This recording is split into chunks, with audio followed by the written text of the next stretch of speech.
What's up, everybody? It's Jasmine. I am really annoyed and frustrated and anxious and things like that. I have to move out in about 7 months, I think. 6, 7 months, something like that. So it's not like too close, but it's also not that far away. But so I have to find another place to live, obviously.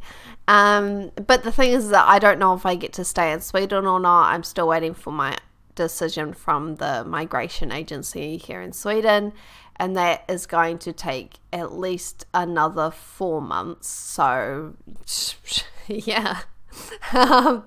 But I would like to buy a place, an apartment, just, you know, a small little thing, nothing fancy. And I've been saving towards that, you know, and I've been saving pretty well, I gotta say, you know, not doing crazy stuff, not buying all the things in the world and things like that. So, you know, I've been saving pretty well. And so I thought that, you know, bless my heart, that I thought that it was really standard that if you had like a 25% deposit, that then you would get the other 3/4 as a loan, and that would be a thing, you know, like, because I work full time, I've got a good job, you know, it doesn't pay super much, but it's not minimum wage. It's, you know, it's a blue collar job that, you know, anybody would be lucky to have, you know what I mean? So I was feeling pretty optimistic, and so I've been looking around at different apartments and things like that, and then I looked at the different bank websites about what I could possibly get as a loan, and all of them are saying that the max that I would be entitled to would be 100,000 New Zealand dollars or 600,000 Swedish krona. And that's not much. Like, so that's like if I were to buy an apartment for 200,000 New Zealand dollars, which would be a pretty good deal. It would be a small apartment, right? They would expect me to have a 50% deposit, you know. And the thing is that there aren't many places in Stockholm that cost only 200,000 New Zealand dollars. Like, I would be looking at the $300,000 mark, and I thought, like, you know, if I had $100,000 and that I would be pretty set for getting $200,000 as a loan from the bank, right? I thought that was, you know, a pretty reasonable goal, but that's not going to happen, because apparently they expect me to pay more than 50% deposit.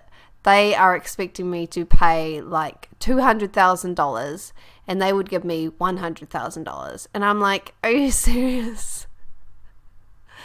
How can that be? I'm a single person. I don't have children. I work. I've already saved, so I've proven that, like, I'm responsible with money, right? That's what I would think. And they wouldn't even give me, they wouldn't even give me 50% deposit on, you know, an apartment that I could buy in Stockholm. So and I don't understand why, because if I don't pay my loan, they get the apartment, you know, so whatever money that I've put into it, which would be, you know, $200,000 or whatever, they would get that. So why would they not want to loan me money? I don't understand. And it's really annoying, because I feel like this is how people get into the trap of not being able to buy their own place and being stuck renting.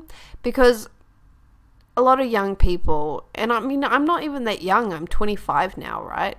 But a lot of young people, they, you know, they try and save, but they, especially in Stockholm, they can't get first-hand rental agreements, so they have to get second-hand rental agreements, which basically doubles the cost of your rent, right?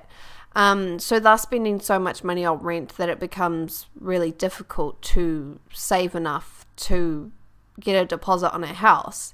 And, you know, I didn't realize how much they expected people to save up. Like, if they're expecting you to have 2/3 of the money, or even, you know, 3/4 of the money on the house, that's really difficult. Like, that's going to take you so long. So you're going to spend so much money paying rent that it's just really unlikely that you're going to ever be able to afford to buy your own place.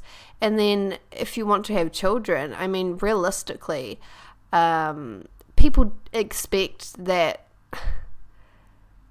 women have children at like the perfect age, you know, so like not too old but not too young, and so it's really difficult to know when to start a family. But imagine if you don't even have your own home, or you're not even partway to getting your own home.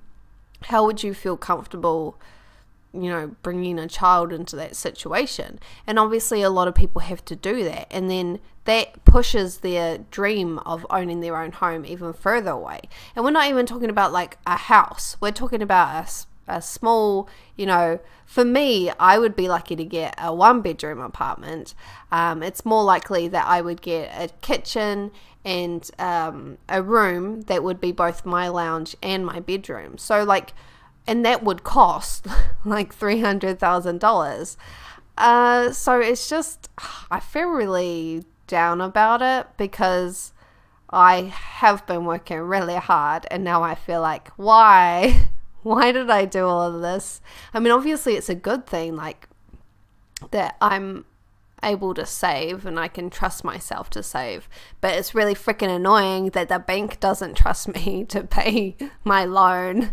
And I sympathize with all the people out there who are talking about the housing crisis in Stockholm, because, you know, how can it be right that a person that has a stable job can't get a 50%, at least 50% deposit loan from their bank? That's ridiculous, I think. You know, we can't all work in IT. We can't all work as director of whatever. You know, some of us have to take out the rubbish and, you know, fix the electricity and things like that. So anyway, that's my little complaint for today. I want to know how everybody else is feeling. I'm really, really shocked. I thought, I've got a good job, I've got good savings, I'm not as young as I used to be, but it's not enough. How am I supposed to get a place so that I can get my dog, get my cat, and have a wonderful time if the bank isn't going to play along? That's what I want to know. Anyway, send me all your good thoughts and let me know what your guys' experience is, because obviously there's a lot of different ages that watch my channel. So some of you might have your own home and you might have had stressful experiences, or it might have been really easy. And then obviously there's a lot of younger people my age who watch my channel, and, you know, they might also be struggling with this shocking realization. I just want to get a nice apartment that has a kitchen, a living room, and then I want to have a bed that is like, it's above the ground, right? So you climb up to it, and then I would have a desk under that, right? So even though my apartment would be really small, it would feel bigger because I'd have more ground space as the lounge room, and then my bed would be up higher. That's like a kid's room. That's what I want. That's my dream. You know, I'm not asking for much. I'm not asking for a 2-bedroom apartment with a swimming pool. I'm just asking for the simple things in life. I also would really like a bath in my apartment. So like maybe I am asking for a little bit too much. But yeah. And then if, say, I did find an apartment today that I wanted to buy, I wouldn't be able to because I don't know if I can stay in Sweden, so that would be a really dumb idea.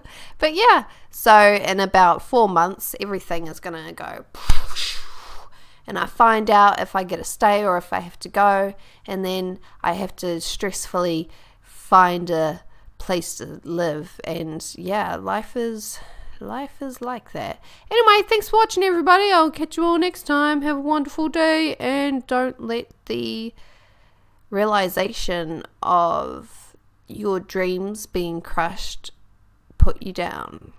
Yeah. Hello.